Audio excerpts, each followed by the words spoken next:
আমরা এই কাকার কাছ থেকে শুনবো যে আলু কতটুকু পরিমাণে হয়। এই যে বিঘা প্রতি কাকাদের জমি ওই যে ওই পর্যন্ত এই মাথা থেকে, মানে আপনারা যতদূর দেখতে পাচ্ছেন শুধু আলুই আলু দেখা যাবে। আপনাদেরকে আমি জুম করিয়ে দেখিয়ে দিই।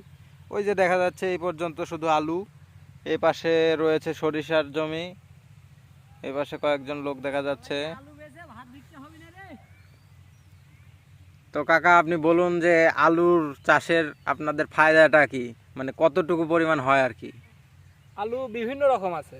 আচ্ছা, যেরকম ডায়মন্ড, ওটা 100 মণ পার হয়ে যায় এক বিঘাতে। 100 মণ হবে, এটা গ্যারান্টি।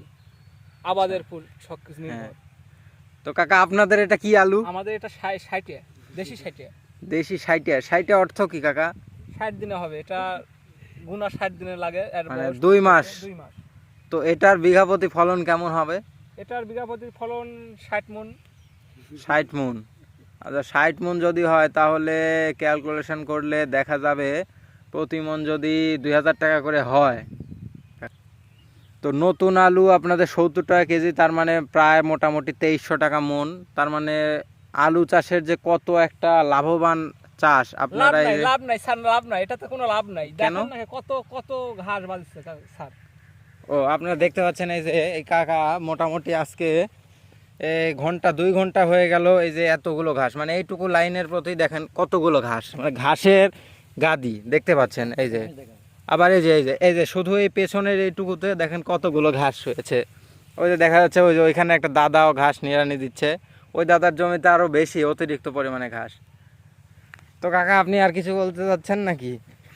না, কি বলবো, সরকার যা করছে করছে। তো সরকারের প্রতি আপনার কি মানে কোনো ইয়ে আছে নাকি যে আলুর দাম বাড়ানো উচিত বা কমানো উচিত, এরকম কিছু? সারের দাম বাড়ায় দিছে, ও তো সরকারের দাম বাড়ায় দিছে, তেলের দাম বাড়ায় দিছে, আলুর দামও বাড়ায় দিছে, কিন্তু ওই আগেও যা ছিল এখনো তাই। আমরা কি করি? আচ্ছা, তো সরকারের কাছে কাকার কথা, 500 টাকা মণ বিক্রি করেছিলাম সেই সময় লাভ ছিল 100 টাকা, এখন ওই 2300 টাকা মণ বেচলেও দেখা যাচ্ছে 100 টাকা লাভ। তো কাকা ঠিক আছে বুঝলাম, আপনার মানে সরকারের প্রতি অনুরোধ যে আলুর দামটা যেন আরো ডবল করা হয়, তার মানে কেজিতে মোটামুটি 100 টাকা নাকি? গরিব মানুষ যেন আলু না খেয়ে অন্য কিছু খায়, আলু খাওয়া বাদ দেয়।